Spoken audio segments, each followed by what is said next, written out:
wabarakatuh. Alhamdulillah,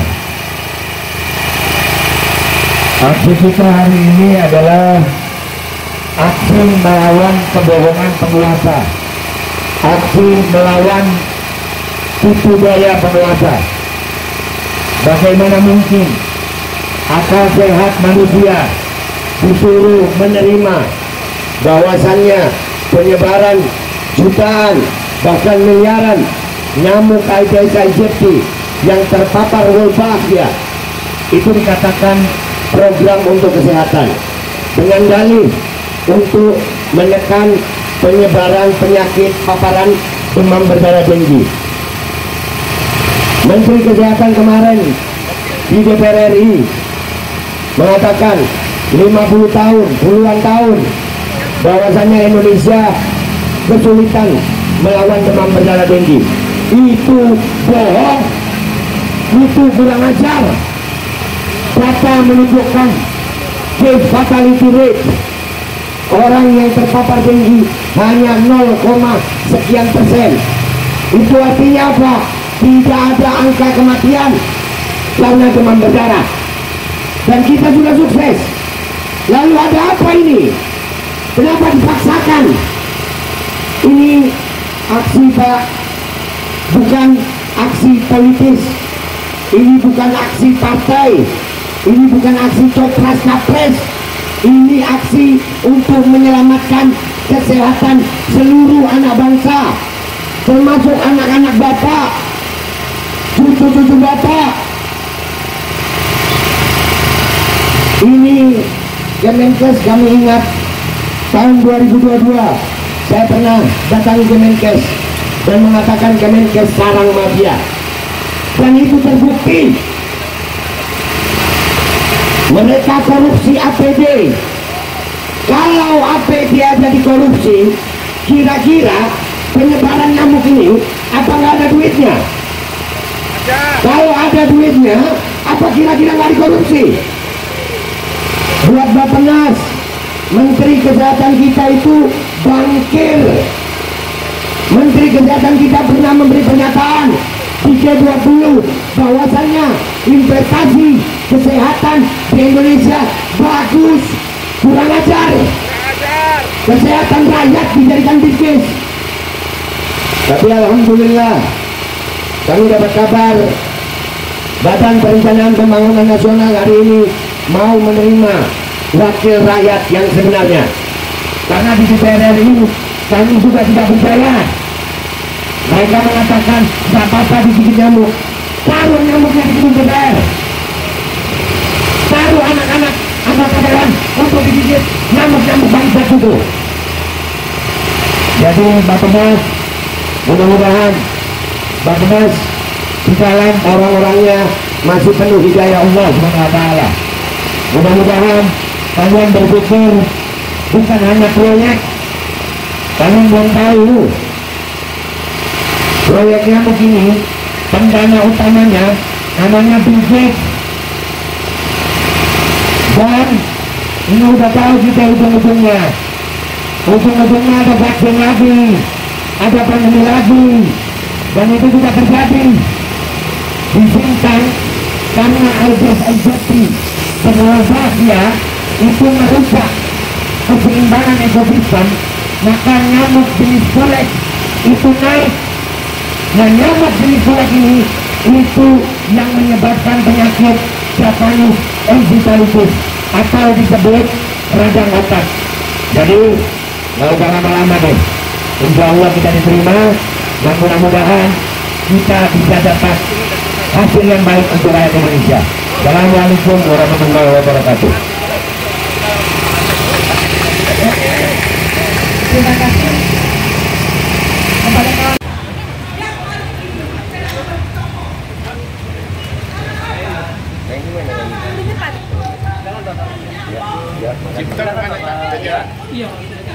Bapak, silakan. Selamat datang. Sini, serius.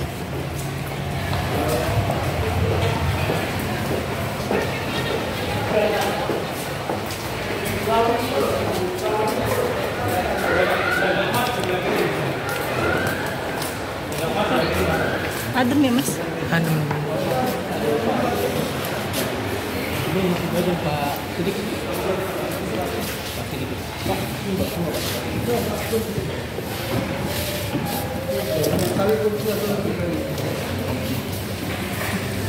Sip.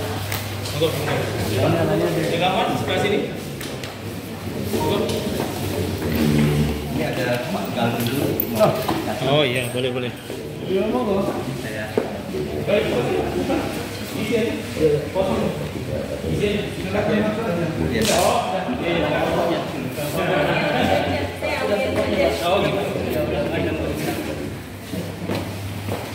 Wabarakatuh, selamat siang semuanya, alhamdulillah. Dan pertama terima kasih banget sama Bapak Penas ini. Kalau kami tahu ada begini dari dulu di Bapak Penas, kami nggak capek-capek ke Kemenkes.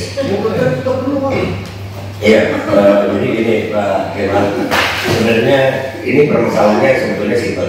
Kalau saya bukan seperti Dr. Kuon yang lainnya, mungkin beliau adalah akademisi. Kalau saya cuma lulusan SMA.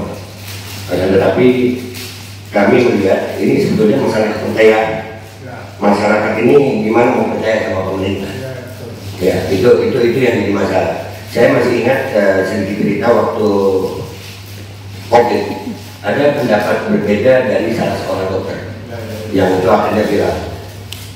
Dan itu kami minta kepada pihak pemerintah, kalau ada perbedaan pendapat antara ilmuwan, tolong jangan mendiskreditkan ilmuwan yang lain. Ya, mestinya berikan tempat kepada ilmuwan yang berbeda pendapat untuk adu argumentasi. Ya, kami bukan orang yang pro Wolbachia atau anti Wolbachia, bukan. Kami perlu kebenaran. Di saat ada perbedaan pendapat antara ilmuwan, ini Kemenkes kami jadi nggak percaya karena mereka sendiri, karena kelakuan mereka sendiri. Yang pertama, mereka tidak pernah mau membuka pintu diskusi. Pendapat-pendapat ahli mereka itu kami kalau melihat, Pak, masalahnya mungkin yang sekarang ya, yang dulu masalah COVID sudah jelas pakai influencer. Mereka bikin acara live di IG, yang mana live di IG nggak mungkin lah, itu dokter-dokter nggak ada anggaran untuk live, itu nggak mungkin. Dan itu menggunakan influencer, kami punya datanya itu.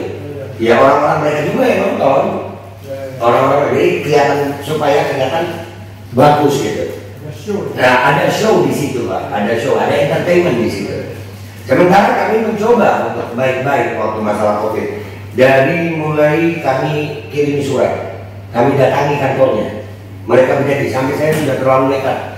Saya lulusan SMA paling nekat waktu itu. Saya bilang, ayo debat masalah pandemi. Kalau saya salah, saya tanda tangan bahwa saya bersedia di penjara seumur hidup. Benar? Ya, karena kami yakin benar. Karena mungkin pada waktu itu ilmuwan-ilmuwan yang saya juga belajar dari ilmuwan, Pak.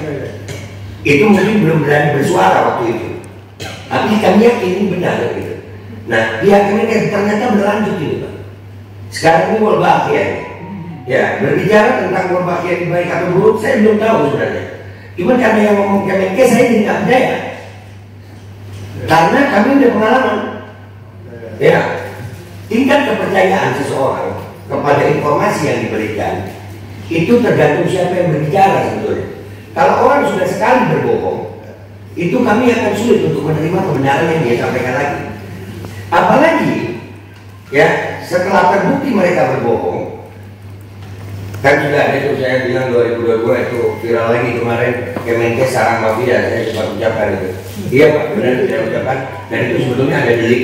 Kenapa mereka nggak berani adukan? Karena mereka takut juga kalau deliknya terbukti, ternyata memang sarang mafia. Nah, ternyata 2023 terbukti salah satu kasusnya terbongkar KPK, APD dikorupsi miliaran. Jadi dari program Kemenkes ini yang dilakukan oleh Kemenkes disampaikan dengan cara yang sama lagi, udah jelas bagi kami itu bohong. Dan kami mencoba lagi untuk membuktikan kebohongan mereka. 2 hari yang lalu seperti Dr. Tuntawo, Dr. Kurekon, kami datangi Kemenkes. Kami datangi dengan tujuan baik. 3 hari sebelumnya ini Bapak Penas ini aksi luar biasa nih. Surat pemberitahuannya cuma 3 hari. Ya itu pun diterima oleh Bapak Penas dengan seperti ini. Terima kasih Bapak Penas. Ya, Kemenkes itu 3 hari sebelumnya kami beritahukan, kami mau datang untuk diskusi masalah nyamuk. Dan yang datang kali ini, kalau dulu mungkin Bapak Ali cuma lulusan SMA doang, kemarin datang dokter pun ikut datang, Mira ikut datang. Artinya kami datang dari ilmuwan ini sekarang, bukan cuma ngebacot gitu ya. Minta maaf dipakai bahasa saya, bahasa rakyat banget Pak. Saya agak susah jadi akademisi soalnya, pernah kuliah tapi DO Pak. Ya, jadi saya mungkin gitu. Artinya kedatangan kami di sini, kami menginginkan juga Bappenas menjadi wasit. Ya, karena anggarannya di sini kami mendengarnya seperti itu Pak ya. Ada, apalagi Bapak tadi bilang ada manajemen risiko, ya. Pak, sampai hari ini yang dikatakan oleh Kemenkes adanya kejadian ikutan pasca imunisasi atau Komnas KIPI, juga ada Komnasnya. Sampai hari ini Pak, semua korban KIPI tidak ada yang mendapatkan ganti rugi. Kami punya data. Jadi Kemenkes ini sudah berbohong, sarang mafia, tidak berani tanggung jawab. Seperti program vaksin kemarin Pak, saya sampai ke PT UN Pak, kami menggugat ke PT UN, tapi ya namanya, ya udahlah, kita mau bilang apa itu? Ya, di PT UN itu ketua Komnas KIPI waktu itu Profesor Himawan, pernyataannya sangat lucu.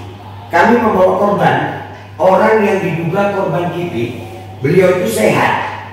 Setelah disuntik vaksin, sakit. Itu kami tanya sama Profesor Himawan, masih ada orang yang jauh. Prof, apakah ini karena vaksin? Karena sebelumnya data kesehatannya sehat. Setelah disuntik vaksin, sakit. Langsung lumpuh beliau. Ya, itu bukan hari Pak, jam. Ya, langsung lumpuh. Itu di ruang pengadilan tata usaha negara di Jakarta. Profesor Himawan yang gelarnya profesor itu mengeluarkan pernyataan yang sangat mengerikan. Dia bilang kebetulan mungkin itu buat kami mencoreng ilmu akademisi. Saya yang lulusan SMA ini malu ngomong begitu Pak. Ya memang artinya pihak Kemenkes ini benar-benar sudah berbohong. Kami berani mengatakan dia berbohong. Ya, Budi Gunadisadikin kemarin ngomong di DPR RI, bohong. Dia bilang Indonesia puluhan tahun katanya bermasalah dengan DBD. Enggak, itu bohong. Kami punya data. Ya, dan mereka menggunakan influencer, dokter-dokternya saya ingat nama-namanya, ada Dokter Ning, Dokter Intan. Saya ingat nama-nama dokter itu. Saya tahu mereka menggunakan influencer itu di Instagram, mereka live di Instagram, dan setiap ada komentar yang mirip, mereka blokir komentarnya, dan mereka tidak pernah mau diskusi, tidak pernah mau. Dan yang paling menyakitkan Pak Kemal, paling menyakitkan adalah semua yang berseberangan akan dicap hoax. Tanpa berani berdiskusi. Gimana? Itu jiwa akademisi seseorang terbuka itu. Bagaimana kebenaran takut argumentasi. Itu mencoreng ilmu, mencoreng akal sehat. Sementara bangsa kita ini bukan bangsa yang bodoh kita nih Pak. Bukan. Kalau mengutip pernyataan Dr. Kun tadi masalah nyamuk, bahayanya nyamuk berbahaya dari pandangan kami Pak sebagai aktivis. Tapi Dr. Kun tadi menghilangkan maling dengan mendatangkan maling. Enggak cuma itu loh. Malingnya hasil modif dari luar, impor, maling impor yang kita tidak tahu apa dalam modifikasinya, apa yang ditaruh di dalam nyamuk itu. Kita tidak bisa. Teknologi apa yang digunakan saya tahu sebetulnya, teknologinya CRISPR-Cas9. Itu pernah saya bongkar dulu. Cuman ya karena yang ngomong lulusan SMA nggak percaya rakyat.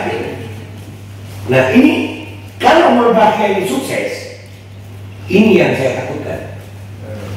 Karena ada kemungkinan bukan lagi Wolbachia yang dalam tubuh AIDC saja, bisa kemungkinan banyak di situ. Kalau mereka sukses, ini sebetulnya testing the water. Kalau menurut kami, mereka sedang testing the water, rakyat Indonesia menolak kami. Karena kalau ini tidak menolak dan ini menjadi sebuah kewajaran, ke depannya akan terus mereka akan berinovasi. Dan sebagai penutup Pak, memang Ini logika sederhana rakyat biasa. Setiap tahun ribuan dokter lulus di Indonesia. Setiap tahun. Dokter itu fungsinya untuk menyembuhkan orang yang sakit di Indonesia, menyehatkan, melawan penyakit. Itu fungsi utama seseorang kuliah 6 tahun dengan bayar mahal. Ada sumpahnya. Ya, ribuan dokter lulus. Dan ada dokter yang mati, mungkin kurang dari 100 atau 100. Itu kalau dalam ilmu statistik berarti populasi kedokteran Indonesia meningkat setiap tahun. Logika akal sehat sederhana, semakin banyak dokter mestinya semakin sehat manusia. Tapi hari ini kita melihat fakta menunjukkan semakin banyak dokter semakin banyak penyakit. Jangan-jangan karena dokter yang dipimpin seorang bisnismen, maka dokter jualan penyakit. Terima kasih Pak. Assalamualaikum warahmatullahi wabarakatuh. Kalau itu tidak dilakukan, ini kita melanggar satu logika bekerja, berpikir yang seharusnya dilakukan. Saya tidak mau di institusi ini terjadi seperti ini. Ini bagaimana? Minta maaf ini saya bersemangat banget nih sama tentang rakyat. Terima kasih Pak. Sebetulnya yang dilakukan Kemenkes bukan sosialisasi, Pak. Bukan. Yang mereka lakukan selama ini adalah promosi. Iya, karena mereka tidak pernah ada sedikit pun analisis tentang efikasinya ada, data resiko itu ada, dan itu sudah terjadi dari zaman vaksin. Sampai hari ini kami minta data efikasi vaksin itu tidak pernah diberikan. Jadi selama ini yang dilakukan oleh Kemenkes itu bukan sosialisasi, tapi promosi. Jadi mereka pakai sales, dokter-dokter itu pakai sales. Dan juga mungkin Bismillahirrahmanirrahim guys, sekarang ada babe rolen, babe roti molen. Roti ini dibuat yang pasti rasanya enak ya, ada 3 rasa. Nih, ada pisang keju, ada tape keju, ada pisang coklat. Ini dibuat tanpa bahan pengawet dan melayani pesanan-pesanan kalian yang seputaran Jabodetabek, bisa buat nemenin ngopi, buat acara-acara boleh. Dan ini karena gue paling suka pisang keju, ini gue dulu yang nyoba nih. Nih dia itu kayak crunchy gitu depannya itu. No.